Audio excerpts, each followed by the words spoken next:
Je vous remercie beaucoup de m'avoir reçu. Je suis Honoré Kofi Amedi. Je suis le fils aîné du docteur Amedi.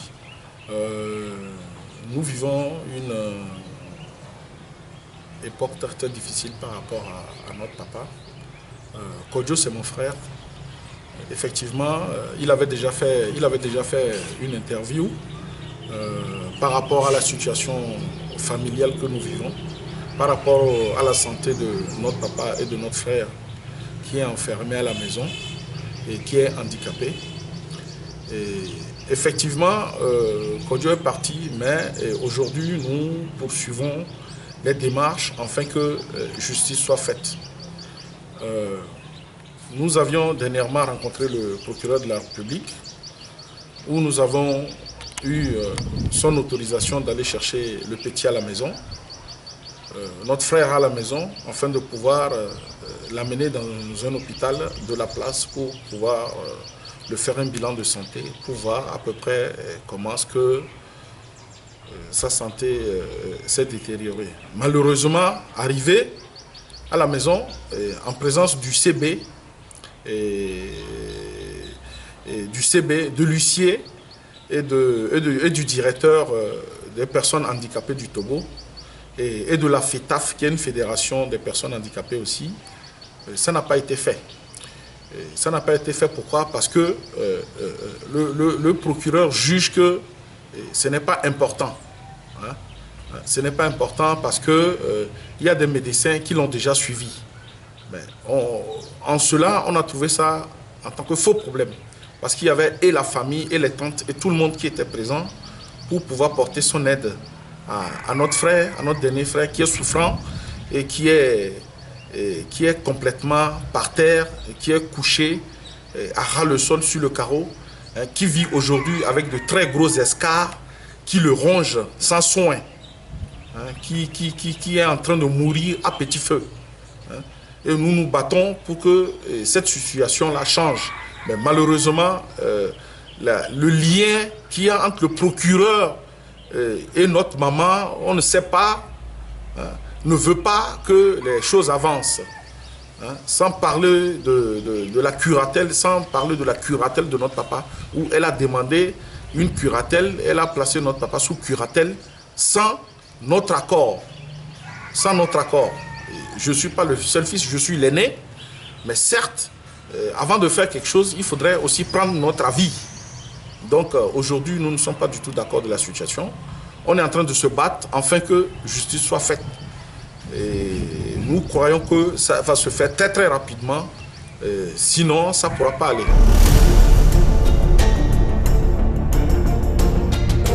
Heureusement que nous sommes des battants, on n'a pas croisé les bras.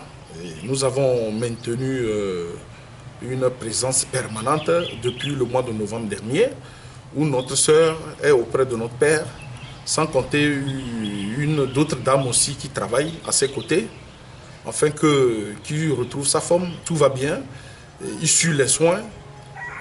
Son problème, c'est qu'il a une prostate qui le dérange, mais sinon dans l'ensemble tout va bien. Seulement, ce qui est mauvais, c'est le fait que notre belle-mère place notre papa sous curatelle sans notre avis. Donc ça, c'est irrecevable. C'est irrecevable. Donc on ne pourra pas accepter une situation pareille, en complicité de je ne sais pas qui, ou du procureur, ou de qui, je ne sais pas. Elle a fait les papiers sans nous aviser. Ça, c'est au civil, ça, au tribunal civil. C'est plutôt le tribunal d'enfants, où tout ce qui est curatelle, où tout ce qui est mis sous tutelle et tout ça se fait. Bon, elle a mis notre papa sous curatelle pour pouvoir s'accaparer de ses biens, de tout. Nous sommes au courant de tout ce qu'elle est en train de faire, mais nous ne sommes pas dupes non plus, donc nous mobilisons pour que justice soit faite. Et bientôt, ils ont promis de lever la curatelle. Et dernièrement, son avocat disait qu'il n'avait pas toutes les preuves, qu'il n'était pas prêt plutôt, qu'il n'était pas prêt pour la levée du curatelle. Comment vous pouvez mettre quelqu'un, un monsieur sous curatelle, et vous dites que vous avez quelle preuve? Vous avez quelle preuve? Ce monsieur est un médecin à la retraite. Ce monsieur n'a pas besoin de votre avis avant de vivre. Donc nous n'acceptons pas ça du tout. Donc nous nous battons pour que justice soit faite. De toute façon, nous sommes dans un pays de droit. Le Togo est un pays de droit. Donc justice doit être faite. S'il faut aller jusqu'au haut niveau, pour que justice soit faite, le Togo n'est pas une république bananière où chacun peut se lever et puis corrompre quelques personnes et puis vouloir que justice soit faite inéquitablement. Donc ça, nous n'acceptons pas ça. Cette curatelle doit être levée le plus tôt que possible. Donc nous sommes là, nous attendons que la justice fasse son boulot.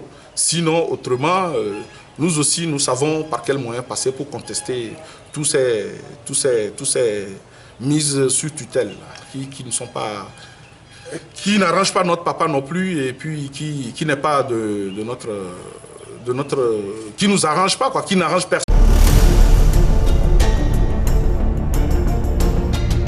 Ben oui, parce que quand vous arrivez devant la maison, vous sonnez, on vient vous regarder dans l'œillet et puis on ne vous ouvre pas la porte.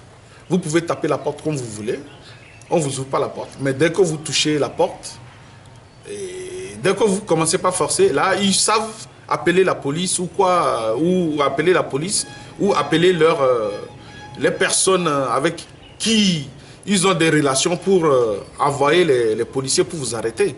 Effectivement, c'est ce qui s'est passé dernièrement avec mon petit frère.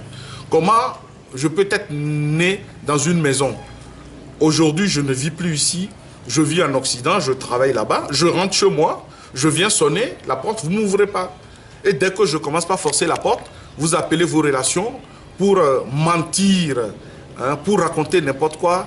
Que oui, que monsieur est djihadiste, des conneries quoi, des histoires à dormir debout. Et malheureusement, mon frère a été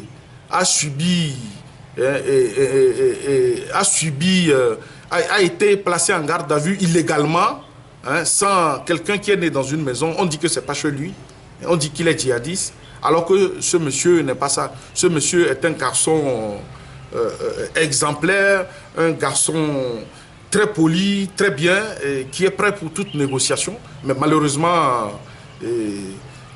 notre belle-mère n'a pas voulu, ne veut rien comprendre. Et voilà, c'est comme ça qu'elle fait toutes les bavures, elle fait n'importe quoi. Il y a plein de dossiers. Il y a des trucs que je ne veux pas dire. Parce que tout ce que nous entreprenons, c'est vrai qu'on ne va pas tout étaler devant la caméra. Mais dans l'ombre aussi, nous avons d'autres dossiers contre elle. Donc, qu'elle sache bien que justice sera faite. Justice sera faite, en tout cas, quelle que soit la situation dont il ne faudrait pas qu'elle croie qu'elle est en avance. Rien n'est pas en avance. Parce que nous sommes au courant de tout ce qui se passe. Donc, nous, on ne baissera pas les bras. On ne lâche rien. On ne lâchera rien du tout. Non, mais ce que nous sollicitons, c'est déjà de nous aider. Hein. Nous sommes dans un pays de droit, hein, que justice soit faite. Et nous savons que la justice togolaise n'est pas dupe non plus. Hein, sinon, elle ne serait plus là, elle ne serait pas là. Au Togo, quand il y a un problème, on passe toujours par les tribunaux. Donc, nous comptons énormément sur les autorités de ce pays, afin qu'ils nous aident pour que cette situation soit rapidement radiée et que des espèces de femmes comme ça ne mettent pas, que les femmes du Togo ne mettent pas leur mari sous curatelle ou ne les mettent pas dans des situations insupportables afin de pouvoir s'accaparer de leurs biens ou de leur héritage ou richesse, quoi. Donc voilà, donc la justice, elle est indépendante, et elle connaît les réalités de ce pays. Il n'y a que elle qui peut nous aider. Et je lance aussi un appel à toutes les autorités de ce pays, et au chef de l'État et à tout le monde, hein, à tous ceux qui pourront suivre ces images afin que justice soit faite. Sinon, ce n'est pas normal qu'on mette un grand médecin à l'arrêter sous curatelle afin que madame s'accapare des biens ou fasse ce qu'elle veut. Et déjà très longtemps, elle a touché sa pension. Et aujourd'hui, tout est bloqué et nous ne voulons pas. Nous voulons que cette curatelle soit levée rapidement afin que le vieux puisse retrouver ses droits et tout. Donc voilà quoi. Je vous remercie.